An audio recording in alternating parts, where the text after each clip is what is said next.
It's easy to forget an umbrella. But what if your umbrella remembered you?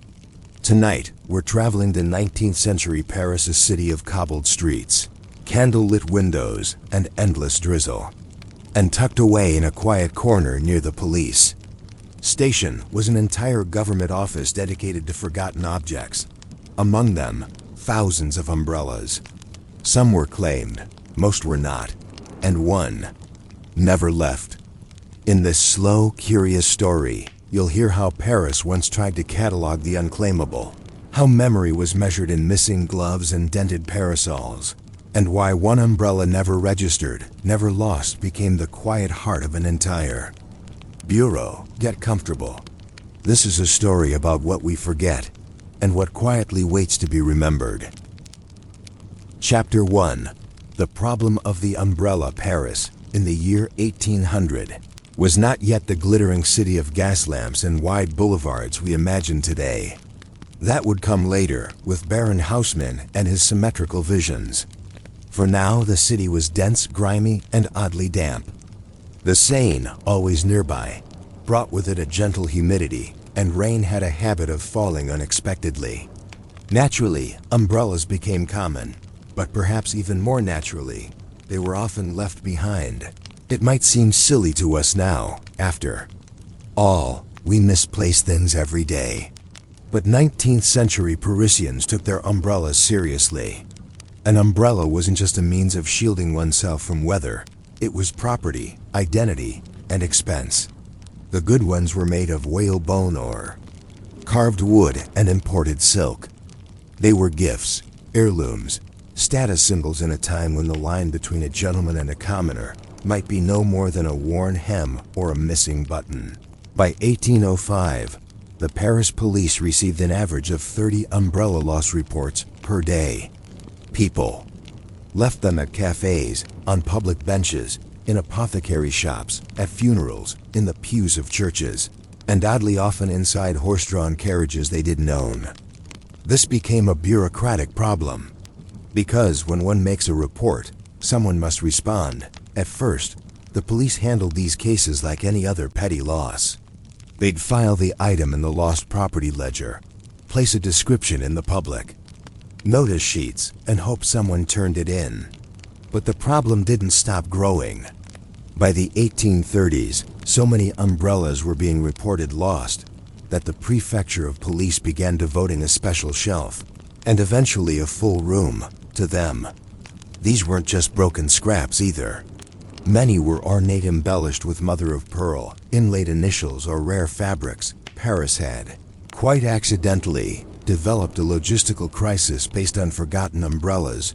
The rise of the umbrella itself had been slow and controversial. In 1769, French society still debated whether carrying one meant you were effeminate or just sensible. Fashion columns mocked them, street hawkers sold them cheaply. But during the Napoleonic years, umbrellas, especially black ones, became a mark of restrained dignity. They were often carried by scholars, city bureaucrats, and widows. Rain didn't stop Paris, but umbrellas helped it keep going, which meant when one was lost, it wasn't just an inconvenience, it was cause for alarm. Some losses were strategic. It was common practice for shady merchants or cab drivers to find an umbrella and sell it back to the owner, either through a public notice or privately through a middleman. This made recovery suspicious. Was it truly lost or stolen? Or perhaps traded during a discreet conversation? The ambiguity of it all made paperwork especially difficult. There were hundreds, literally hundreds, of slightly inaccurate forms describing nearly identical umbrellas, sometimes using phrases like black, but also dark blue in certain light, or possessed of a handle that may be carved or only scratched. Eventually, the Office for Found Objects, or Bureau des Objets Trouves, was formed in 1804, but umbrellas were still its largest category of intake well into the 1850s. The office was tucked away near the Seine and operated under the shadowy authority of the municipal police. The rooms were dim, the ledgers were thick, and the clerks were overworked. If you lost your umbrella in Paris, You had to go there in person. The experience was described in a number of period memoirs, not because it was exciting, but because it was so dull as to become memorable. You'd arrive at the building, often soaked and irritated, and be asked to describe your umbrella in painfully exact detail. The clerk, usually a man in a starched collar and expressionless face, would point to a large volume filled with categorized entries. There were umbrellas grouped by color, by condition, by length, by curve of handle, and by emotional attachment declared. That last column was supposed to help prioritize cases, but it often just added confusion. If yours was found and listed, you'd be taken to a shelving room, long aisles stacked with umbrellas like a strange forest. Each was tagged. Some had notes: cracked joint, but beloved, or thought to belong to a widow, scent of lavender. The Bureau didn't just hold umbrellas. It also received false teeth, wigs, a startling number of single gloves, and once, allegedly, a taxidermied hedgehog. But umbrellas made up more than 40% of its yearly intake. They required a whole wing. The system, at first quite, gradually, became more complex. As the number of umbrellas grew, so did the filing system. By 1851, there were 4 different clerks in charge of umbrella records alone. There were tags for seasonal fabric, for bone or wood material, for number of ribs, usually 8, and for likelihood of reunion and still. People came an entry from. An 1854 police log reads, M. Lauvier, Baker, Rue St. Croix, reported loss of 1 black umbrella with polished brass tip, monogrammed handle LM, believed taken from church vestibule. Clerk recorded 3 similar items in storage, none claimed. Another dated 2 months later. Madame Delacourt retrieved umbrella matching above description. Identity confirmed by smell of anise. Here we see the mundane yet oddly human detail that defined this bureaucracy. Umbrellas were not just things, they held traces of their owners, a certain perfume, a distinctive wrap, a worn patch from a left-handed grip. Clerks, after years of handling them, could sometimes guess their owners before paperwork confirmed it. Why did this matter? Because in a time before ID cards, before detailed police databases, and before reliable public transportation, personal possessions were a proxy for identity. To recover your umbrella was to reaffirm your place in the city and Paris withal. Its moody streets and accidental puddles needed that reassurance. There was also the economic side. An umbrella could cost between 15 and 30 francs, depending on materials. That might not sound like much, but it equaled several days' wages. For a laborer or a shop clerk, losing one wasn't just frustrating, it was financially significant. Some factories, especially in the outer arrondissements, began offering umbrella insurance. You paid a few centimes a week, and if you lost yours, they would issue a voucher for a new one. This led to fraud, of course. People lost umbrellas that weren't even theirs, which only made the work of the Bureau more complicated. It wasn't long before a new position was invented: le contrôleur des parapluies, the umbrella inspector. This official, rarely seen by the public, reviewed high-claim items and performed spot matches, comparing owners to umbrellas without warning. It was bureaucratic theater, but somehow it worked. People were intimidated enough to report honestly in many ways. The Lost Umbrella Bureau became a symbol of Parisian life at its most ordinary. The rain fell. People hurried under awnings. They forgot their umbrellas. And somewhere, quietly, someone wrote it all down. But that quiet system, one of ledgers, careful tags, patient clerks, and endless shelves, also showed something deeper. How a city held on to the little things. Not for their value, but for their meaning. And by the mid-19th century, there were rumors that certain umbrellas had never been claimed, yet remained on the shelves for decades. Some said a few were inherited by new clerks, passed along like museum pieces. Others whispered that once an umbrella had waited too long, It was given a special shelf in the back room under soft fabric, marked only with a brass tag and a number. What did that number mean? No one was quite sure, but there was a list. And the list had its own drawer. And the drawer was locked. So here we end our first part, surrounded by shelves of umbrellas, in the rain-soaked back corridors of the Paris Police Administration, lit by flickering oil lamps, with a clerk carefully writing the words, "recovered," with uncertainty. But what happened to all those umbrellas that were never claimed? Were they auctioned? Destroyed? Or did they serve some other quiet, forgotten function in the deeper mechanics of Parisian life? Chapter 2. What the umbrellas knew. In the stillness of the Bureau des Objets Travaux, the air often smelled of wood polish, damp wool, and time itself. If you stood quietly near the umbrella shelves, especially in the back room, you might begin to sense the odd hush of accumulated waiting. Not from the clerks, who moved slowly but deliberately, nor from the visitors, who often shuffled in with a combination of hope and embarrassment. No, it came from the umbrellas themselves. Each one, in its own way, seemed to be keeping a secret. By the 1860s, there were thousands of unclaimed umbrellas in Paris. Many had lingered in storage for years. The Bureau, always reluctant to discard, had developed an informal hierarchy. Recent arrivals at the front, long-term residents in the back.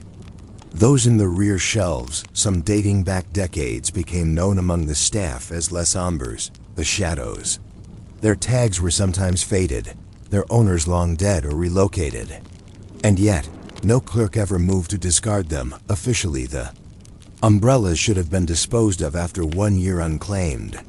Some were auctioned at the Hotel Drouot, the state-sanctioned auction house, but not all.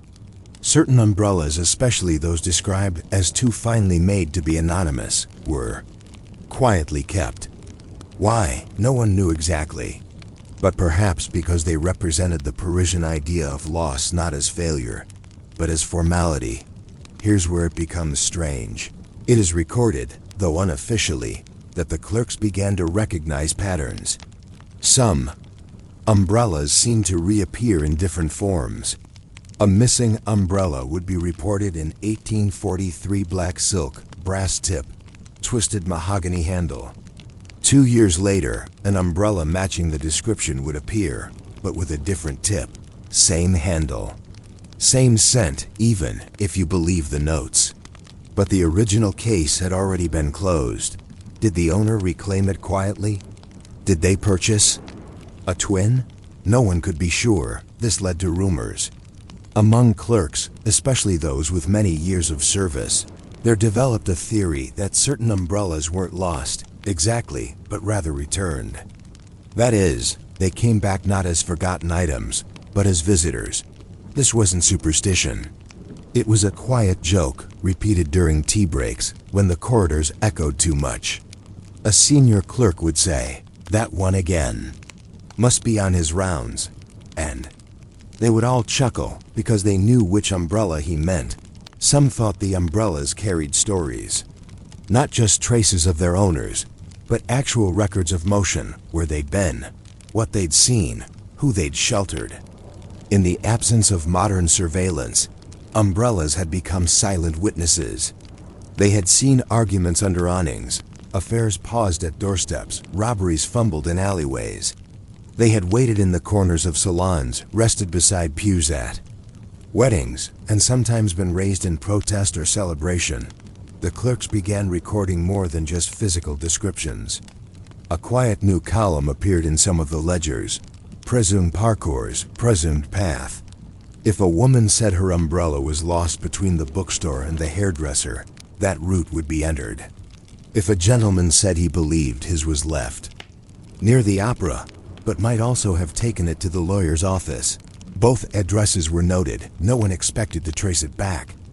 But there was comfort in the narrative, and over time, the umbrellas formed a strange second map of Paris. That's when things took an even more curious turn. A new director of the Bureau, Émile Barthou, took office in 1868. Barthou was a meticulous Man, educated in statistics and obsessed with systems. He believed the umbrella records were a missed opportunity, not just for returning property, but for understanding the daily motion of the city itself. He initiated a complete reorganization. Umbrella records would now be stored with cross-references: color, material, owner's district, and date of loss. Patterns began to emerge. For instance, most umbrellas were lost on Thursdays. The Marais district had the highest recovery rate. The left bank produced more ornate umbrellas, but fewer were reclaimed, and strangely enough, every spring there was a spike in umbrellas left behind near pastry shops. No one could explain that one, but Bartu was fascinated.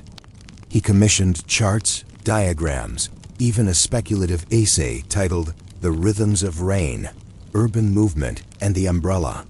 It was never published, but a copy still exists in the Archives Nationales. It ends with this line: "To understand what Paris forgets is to understand how it remembers." During Bartu's reforms, a special listening room was added to the bureau, not for sound, of course, but for story. Visitors who came to retrieve umbrellas were now sometimes interviewed.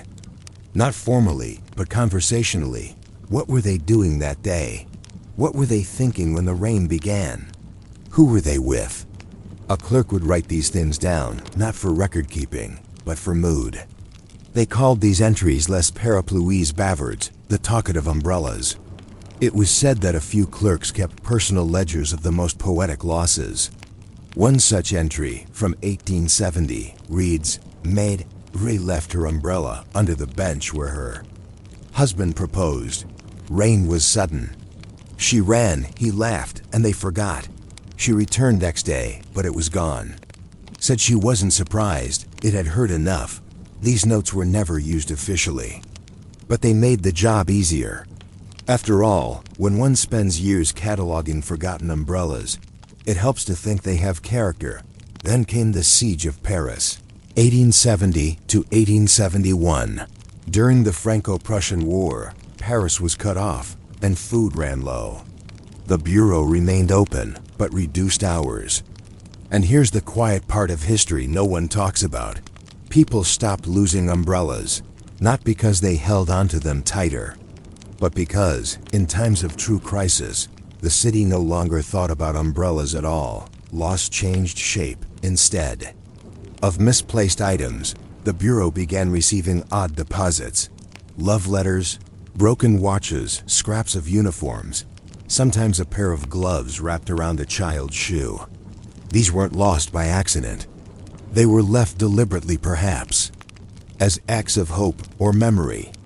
No one came to reclaim them when the siege ended. The Bureau was full of things no one had the strength to ask for.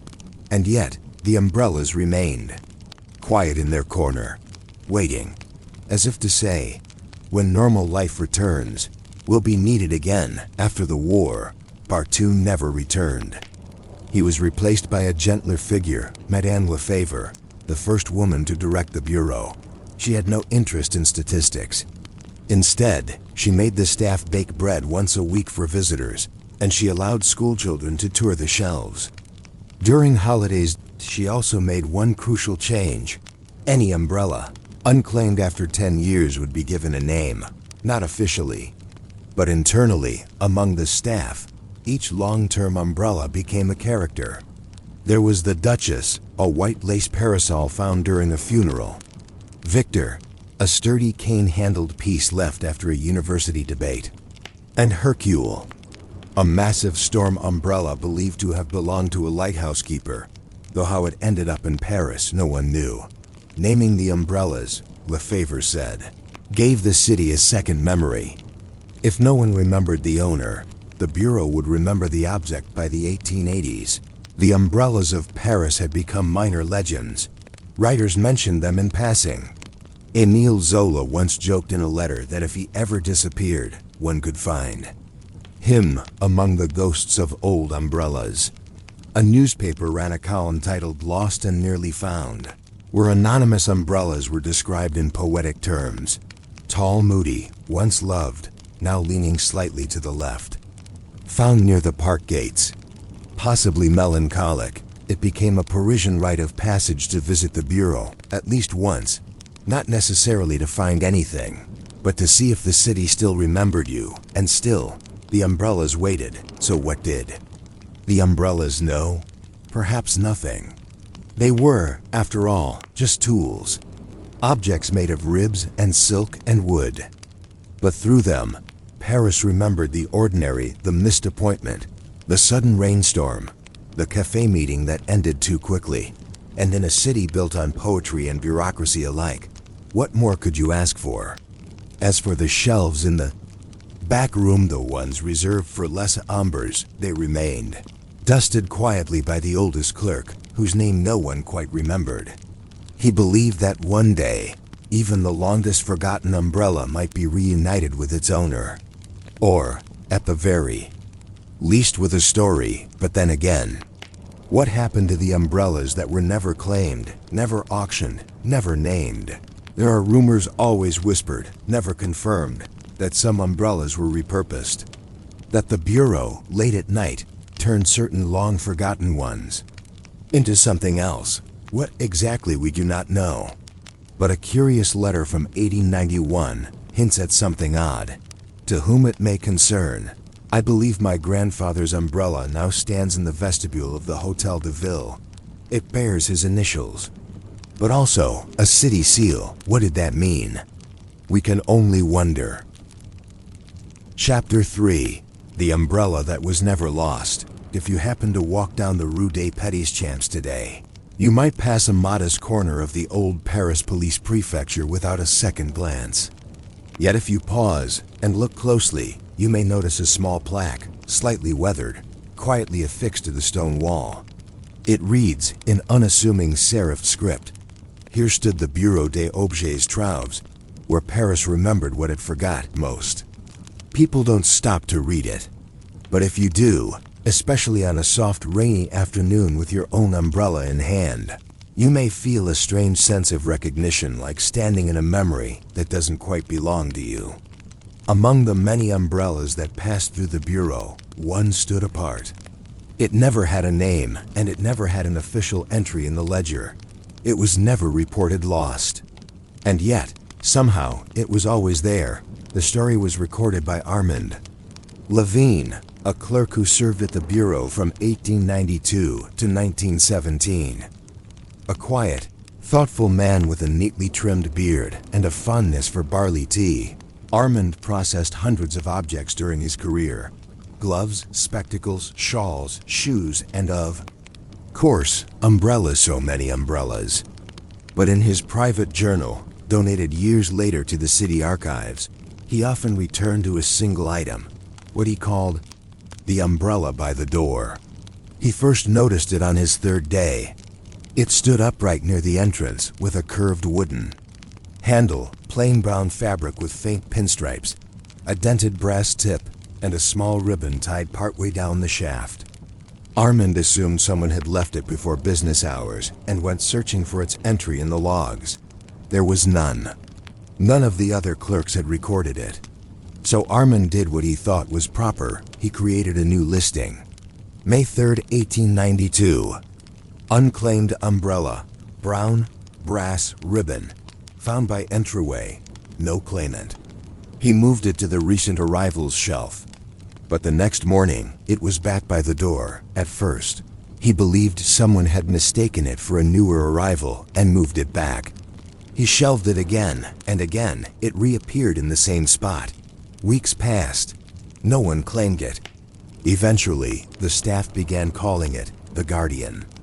Madame Lefebvre, the director at the time, told Armand to leave it be. "If it wants to wait," she said, "we'll wait with it." And so it remained. Over the years, it became a fixture, part furniture, part folklore. New clerks were told not to touch it. Visitors began to notice it too.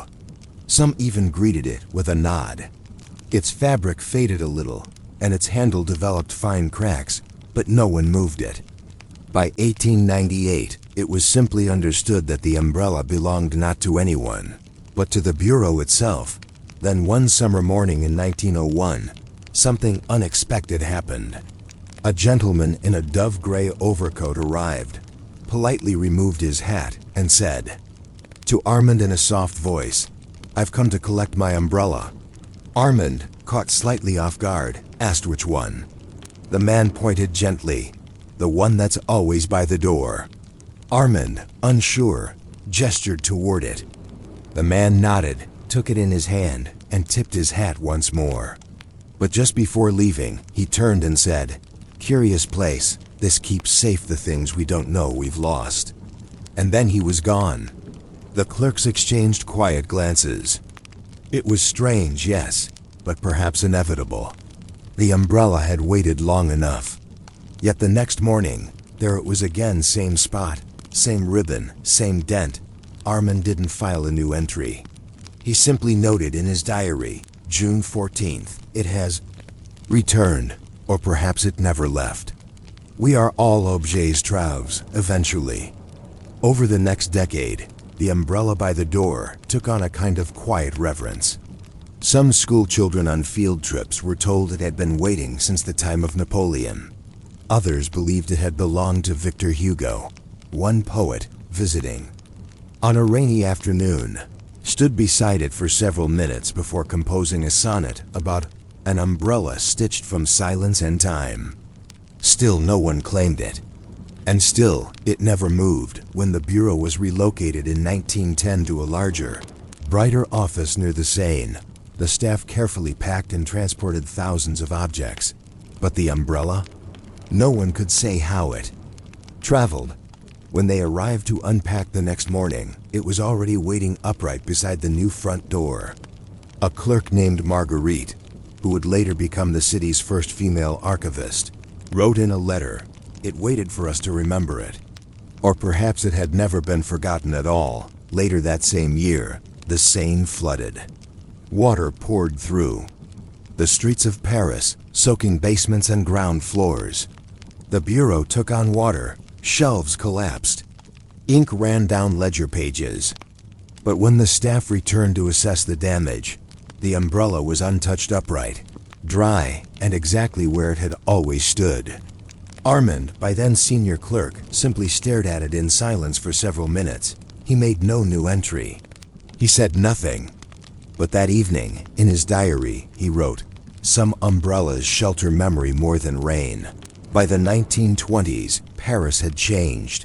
The fashion of umbrellas changed with it. Folding models became popular, and people became less sentimental about them. Lost. Umbrella entries dwindled. The Bureau, once overflowing with items of cloth and wood, began to feel sparse. In 1931, a final relocation was planned to a modern building near the Gare du Nord. Efficient, but soulless. The old Bureau was closed. Everything was cataloged, boxed, and moved, except the umbrella. It simply vanished. It wasn't listed in the departure inventory. It didn't appear in the new building. Some said it had finally been claimed. Others believed it had returned to wherever lost umbrellas go when they're no longer needed. Armand retired a few years later, in 1934, and passed away quietly in 1942. Among his belongings was a suitcase of journals, tied neatly with string and donated posthumously to the city archives. On the final page of the final volume, he had written, in a hand visibly older and shakier, "There was one umbrella we never lost, because it never truly belonged to us. And yet, it stayed longer than any of us did.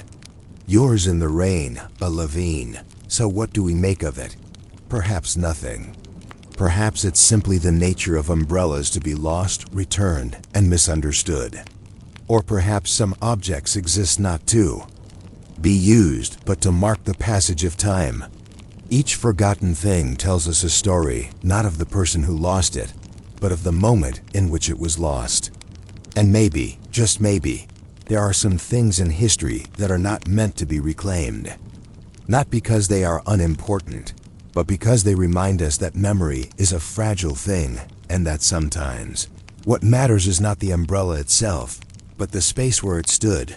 The Bureau des Objets Trouves may no longer exist in the form it once did, but Paris remembers, in corners of doorways, in soft rainy afternoons, in the slight pause before you pick up your own umbrella and wonder just briefly if it ever truly belonged to you at all. If you made it this far, maybe you drifted off. Or maybe you're still here, quietly wondering where all the umbrellas go when no one comes looking. Either way, thank you for keeping me company tonight. Stories like this don't shout for attention, but sometimes the softest corners of history are the ones that stay with us longest. If you enjoyed this slow journey through time, consider liking the video. And if you'd like more peaceful stories to fall asleep to, I'd love for you to subscribe to Quite Boring Sleep. There's always more to tell. Until next time, sleep well and stay curious.